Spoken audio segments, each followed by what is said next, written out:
પાપડીની season હોય ત્યારે મને એટલા બધા મેસેજીસ આવે છે કે પાપડી કેવી રીતે બનાવવાની. આપણા ગુજરાતીઓને ગમે તેટલી બહારની પાપડી લઈએ, આપણે જો ઘરની બનેલી ખાધી હોય તો આપણને ખાવી ગમતી જ હોય. જ્યારે પણ હું ખીચું બનાવું તો એ જ રેસીપીથી પાપડી પણ બનાવી શકાય છે.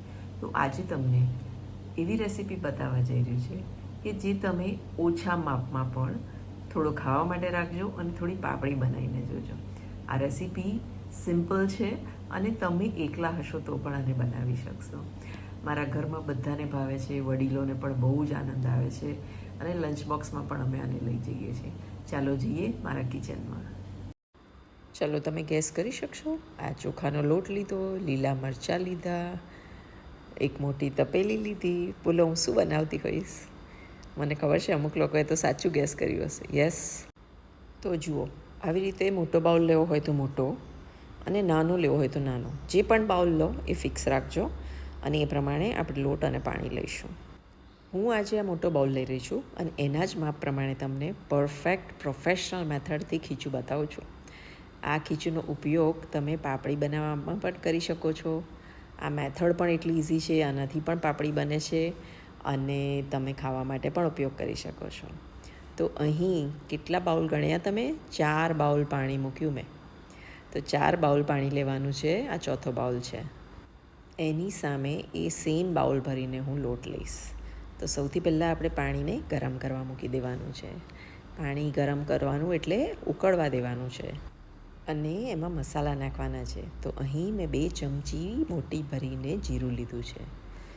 જીરુંની સાથે તમે થોડોક અજમો પણ એડ કરી શકો છો અને હું તો એડ કરું જ છું. એટલે જીરું અને અજમો બંને હોય પાપડીના લોટમાં અથવા પાપડી બનાવો તો એમાં. હવે આની અંદર આપણે મીઠું નાખવાનું છે. મીઠું મેં લીધું છે 2.5 ચમચી મીઠું. હવે આપણે આની અંદર તલ એડ કરવાના છે. અહીં મેં 1.5 ચમચી જેવા તલ લીધા છે. તલનો સ્વાદ મને બહુ જ ભાવે છે. હવે આવો પાપડ ખાર લેવાનો છે, જેનાથી આપણી પાપડીનો રંગ સારો આવશે અને પ્લસ એનો સ્વાદ પણ સારો આવશે. અહીં ખાવાનો સોડા નહીં નાખવાનો, પાપડ ખાર નાખવાનો. અહીં મેં 1 ચમચી ભરીને પાપડ ખાર નાખ્યો છે. હવે અહીં 4 થી 5 લીલા મરચાં લીધા છે. તમારે વધારે તીખું કરવું હોય તો વધારે લીલા મરચાં નાખી શકાય. બને તો ફ્રેશ જ મરચાં આવી રીતે ક્રશ કરજો, તો પાપડીનો લોટનો જે સ્વાદ છે એ એક્યુરેટ આવશે. ફ્રોઝન મરચાંથી એવો સ્વાદ નહીં આવે. તો તમારી મરજી, પણ અહીં તીખાશ પણ તમે એડજસ્ટ કરી શકો છો. હવે આ પાણીને મેં સારું એવું આવું ઉકળવા દીધું. તમે જોઈ રહ્યા છો આવું રીતે પાણી ઉકળશે એટલે બધા જ મસાલાનો સ્વાદ આવશે. પીળાશ પડતું પાણી શેના લીધે થયું છે? પાપડ ખારને લીધે. જો તમે ખાવાનો સોડા નાખશો તો તમારો લોટ વ્હાઈટ બફાશે, પણ તમે પાપડ ખાર નાખશો તો આવો યલો લોટ થશે. તો અત્યારે મેં થોડુંક હાથમાં પાણી લઈને ટેસ્ટ કરી જોયું કે મસાલા બધા બરાબર છે કે નહીં. તો મરચાં મને મોડા લાગ્યા એટલે મેં તો સૂકા મરચાં કાઢ્યા. સૂકા મરચાં જે તીખા છે એને પણ થોડાક નાખી અને આપણે તીખાશ એડજસ્ટ કરી શકીએ છીએ. ચાલો પાણી ચાખી લીધું, બધું બરાબર છે એટલે લોટ મારે નાખવાનો છે. કેટલા લોટ મેં કીધા હતા? 2 બાઉલ લોટ. તો 1 બાઉલ મેં નાખ્યો અને આ બીજો બાઉલ લોટ. પાણી કેટલું હતું? 4 બાઉલ પાણી. તો આ રીતે માપ યાદ રાખવાનું અને આવું સરસ રીતે બધું જ લોટ સાથે જ નાખી દેવાનો છે.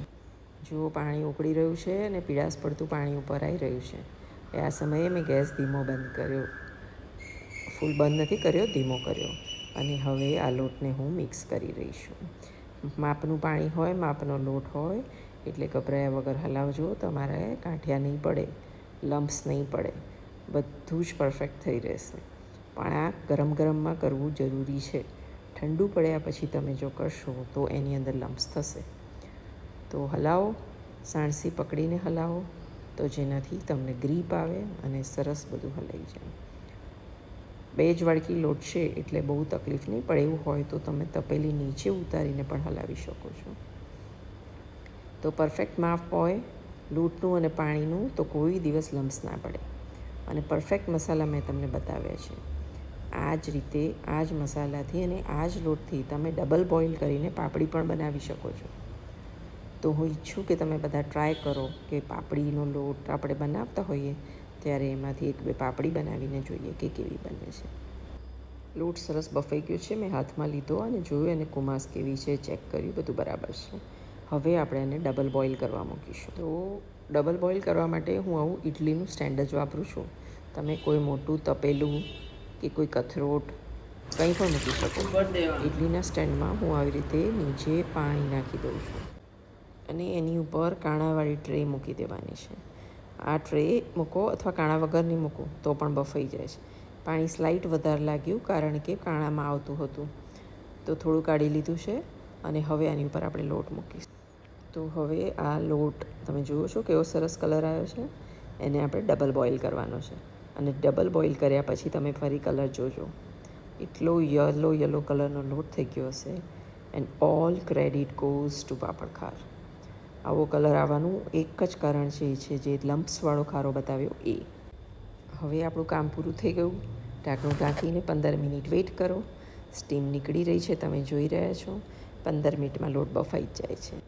લો, જોતામાં 15 મિનિટ થઈ ગઈ. જુઓ લોટનો કલર બદલાઈ ગયો છે ને, કેટલો સરસ યલો થઈ ગયો છે અને ચડી પણ ગયો છે. ઉપર અને નીચેથી તમે ઊંચું કરીને ચેક કરો, બધું સરસ ચડી ગયું છે. આ જ લોટથી આપણે પાપડી બનાવી શકીએ છીએ, હું વારે ને વારે તમને કહું છું.